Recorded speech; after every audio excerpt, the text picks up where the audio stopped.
Buenos días y bienvenidos al programa de entrevistas de France 24. Tras más de 20 días de guerra entre Israel y Hamás, nuestro invitado es Ehud Barak, ex primer ministro y ministro de Defensa de Israel, que nos acompaña desde Tel Aviv. Muchas gracias, señor Barak. Gracias por la invitación.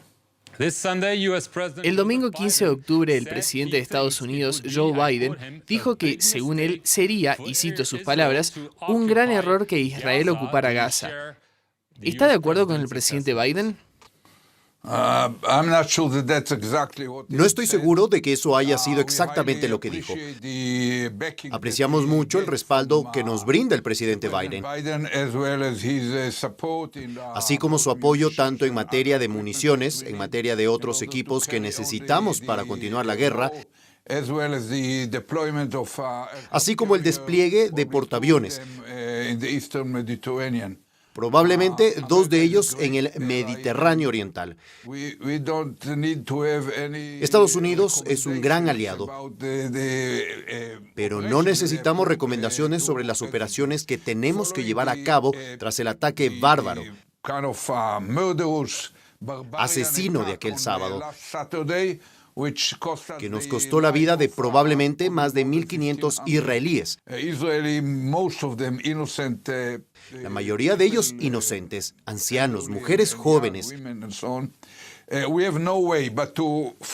No tenemos otro camino que centrarnos en el objetivo de la guerra, que es eliminar las capacidades militares de Hamás y esperamos erradicar también su presencia como poder establecido en la Franja de Gaza, para devolver su administración a la autoridad palestina. Y no creo que el presidente Biden se oponga a esto. Usted fue ministro de Defensa durante 2 intervenciones militares en Gaza. ¿Qué recomendaría? ¿Una ofensiva terrestre? ¿Ocupar Gaza? ¿Entregarla a la autoridad palestina? ¿A un Estado árabe? ¿Cuál sería su recomendación si estuviera en el poder, señor Barak?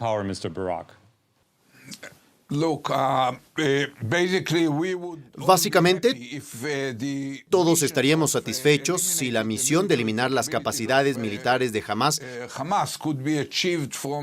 pudiera lograrse a través de ataques aéreos. Pero no es posible. Se necesitan hombres sobre el terreno, soldados que permanezcan allí durante varias semanas, probablemente varios meses, para asegurarnos de que la zona queda libre de toda capacidad militar de Hamás. Por lo tanto, habrá una operación militar terrestre. Dicho esto, hay varias limitaciones en la ejecución. La primera son los rehenes.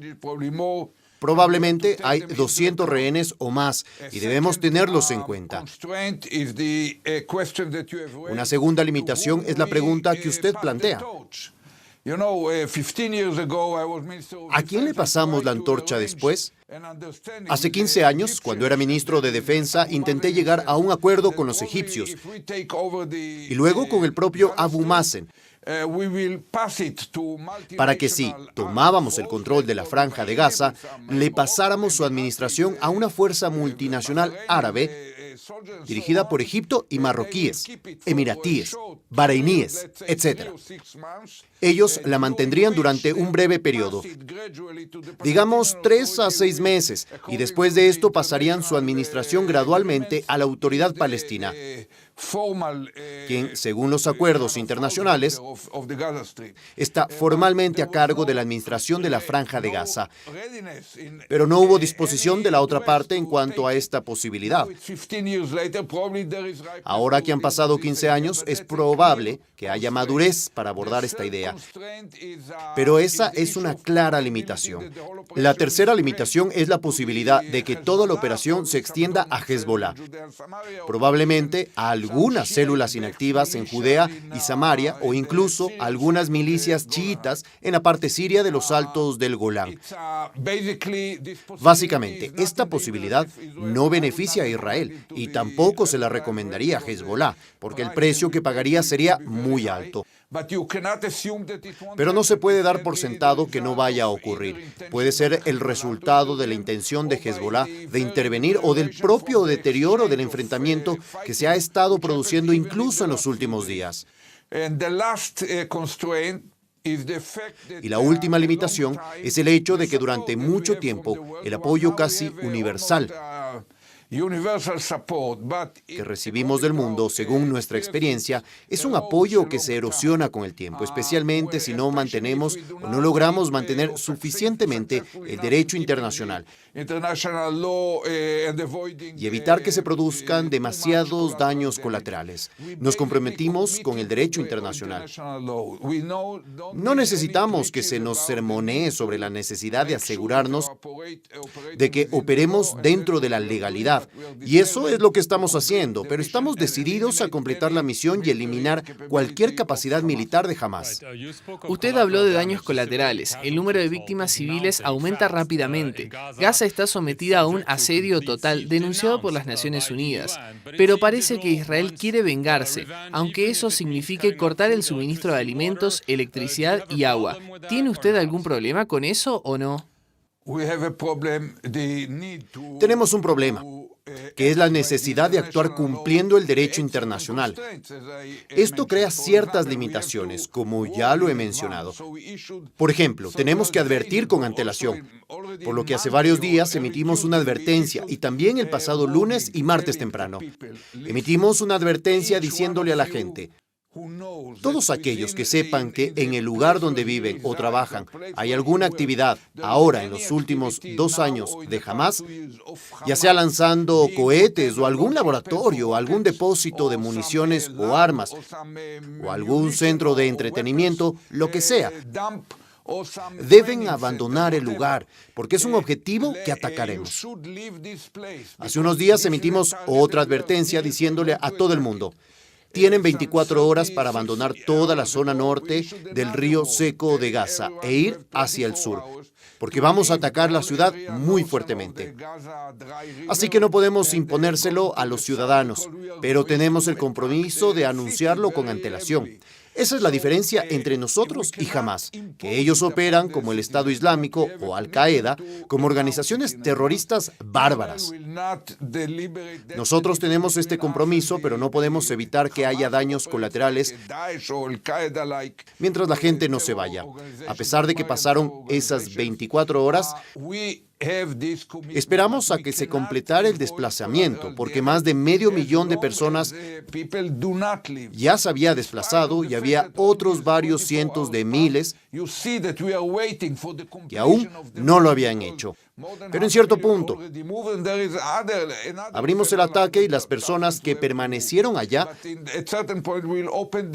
estaban en riesgo. Esa es la naturaleza de la guerra, desafortunadamente. Señor Barak, obviamente se habla mucho del fallo de los servicios de inteligencia, pero también del fallo a la hora de proteger a los ciudadanos israelíes. Es decir, en la madrugada del 7 de octubre, 22 localidades fueron tomadas por Hamás. Las fuerzas tardaron horas en llegar. ¿No es esto un fracaso a la hora de proteger a sus propios ciudadanos? ¿La misma razón de ser del Estado israelí?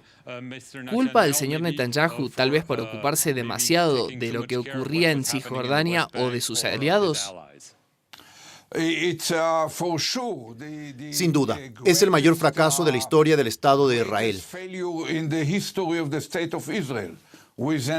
Pagamos un precio extraordinario en número de muertos y rehenes, y en imágenes que no habíamos visto probablemente desde las operaciones nazis en Europa el siglo pasado.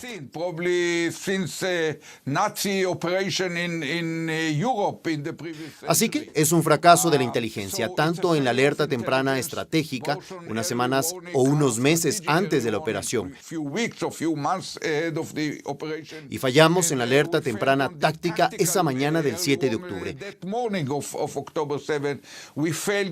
Fallamos en las operaciones y fallamos en todos los niveles hasta la cúpula política. El compromiso primordial de un Estado con cada ciudadano, antes que fraternité, égalité, liberté o el derecho a buscar la felicidad,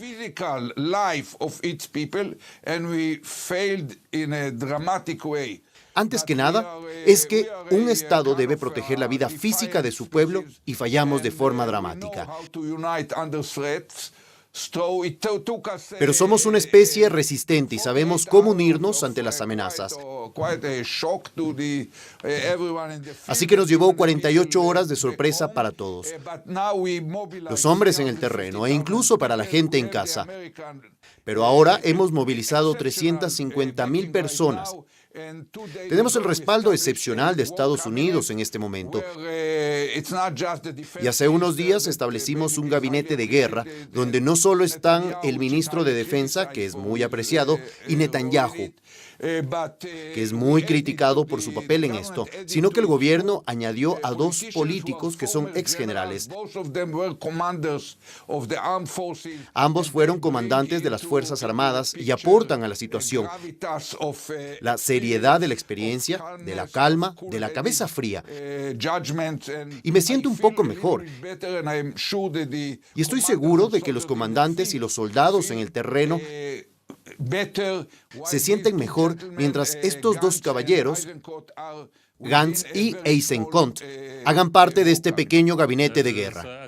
Para concluir, ¿sigue confiando en Benjamin Netanyahu como líder de guerra o como un líder?